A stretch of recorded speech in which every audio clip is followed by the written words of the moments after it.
Putin News Now. Putin claims the coup nearly resulted in a civil war but that no criminal charges will be brought. On Tuesday, the criminal investigation into a well-known mercenary leader and his thousands of troops was officially closed. This followed a 36-hour armed revolt that Russian President Vladimir Putin admitted brought his country to the brink of civil war. Since Yevgeny Prigozhin and his Wagner Group fighters ceased criminal activities, the case will not be pursued, according to the Federal Security Service. This puts an end to the insurgency that exposed significant flaws in Putin's authoritarian rule. With this and other factors in mind, the investigative authority issued a resolution to close the criminal case on June 27, according to the FSB statement. After the Kremlin agreed not to press charges against him or his supporters, Prigozhin called off his march to Moscow on Saturday. A few hours after Putin addressed the nation, the FSB made their announcement, calling the instigators of the uprising traitors and enemies of Russia. Prigozhin issued a statement on Monday saying he was suspending his campaign because he didn't want to risk Russian lives and because the goal had shifted from regime change to protest.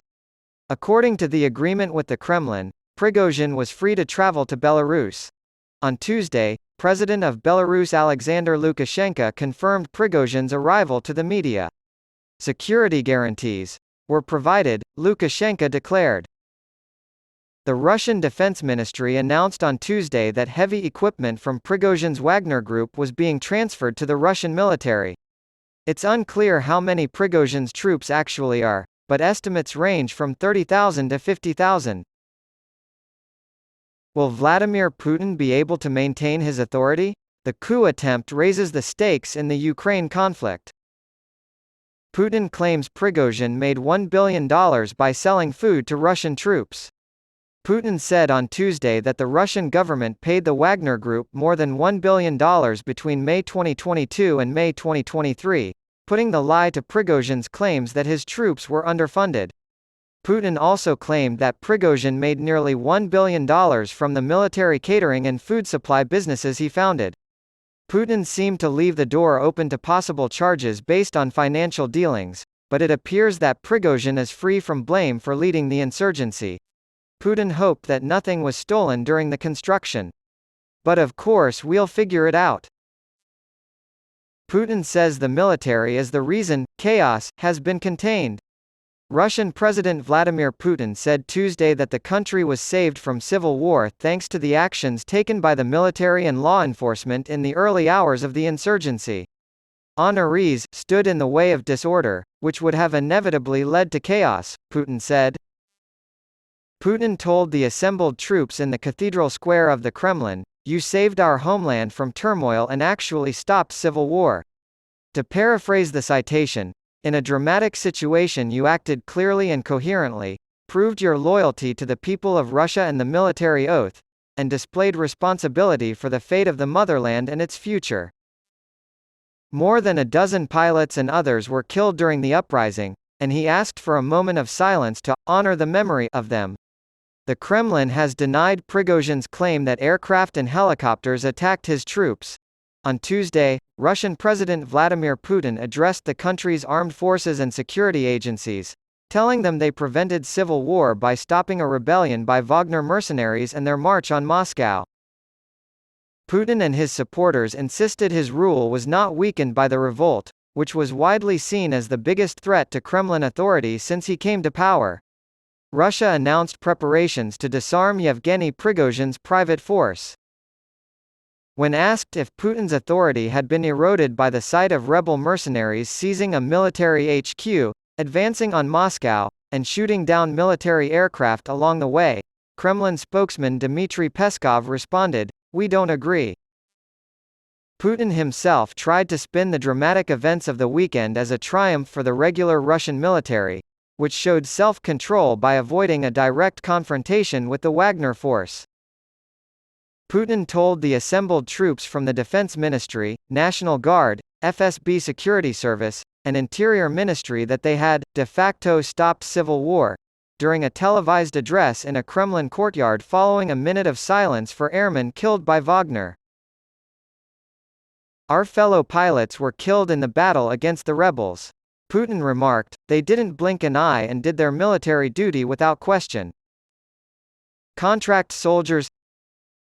Prigozhin, an ex-Kremlin ally and catering contractor who amassed Russia's most powerful private army, has claimed, with some backing from news footage, that civilians cheered and welcomed his men during his brief uprising.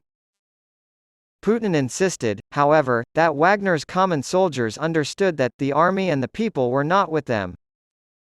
For the past 3 days, Russian officials have been attempting to put the crisis behind them by disarming Wagner troopers, dropping charges against regular Wagner troopers, and preparing to exile Prigozhin to Belarus. The Russian Ministry of Defense has announced that preparations are being made for the transfer of heavy military equipment from the private military company Wagner to units of the Russian armed forces. However, the Kremlin still has to answer for its handling of the situation, which allowed the violence of its operation in Ukraine to spread back into the heart of Russia even after the immediate security threat posed by Prigozhin's feud with the defense ministry had passed. On Tuesday, Belarusian strongman Alexander Lukashenko, who is typically viewed as a junior partner to Putin, criticized Russia's handling of the situation after having mediated Wagner's U-turn en route to Moscow. Wagner's feud with the army had been heating up for months, during which time Prigozhin had been publicly criticizing the general's handling of the offensive in Ukraine, holding them responsible for the deaths of thousands of Russian soldiers. "We missed the situation, and then we thought that it would resolve itself, but it did not resolve," Lukashenko admitted.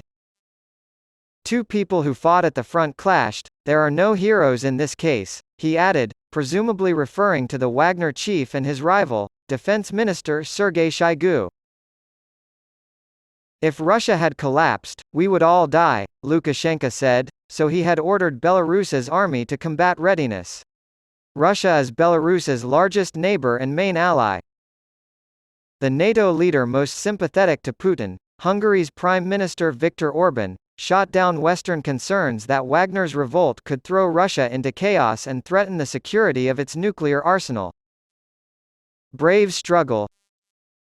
In interviews with German media, Orban dismissed the protest as having no major significance, and said of Putin, "If someone speculates that he could fail or be replaced, then he does not understand the Russian people and Russian power structures."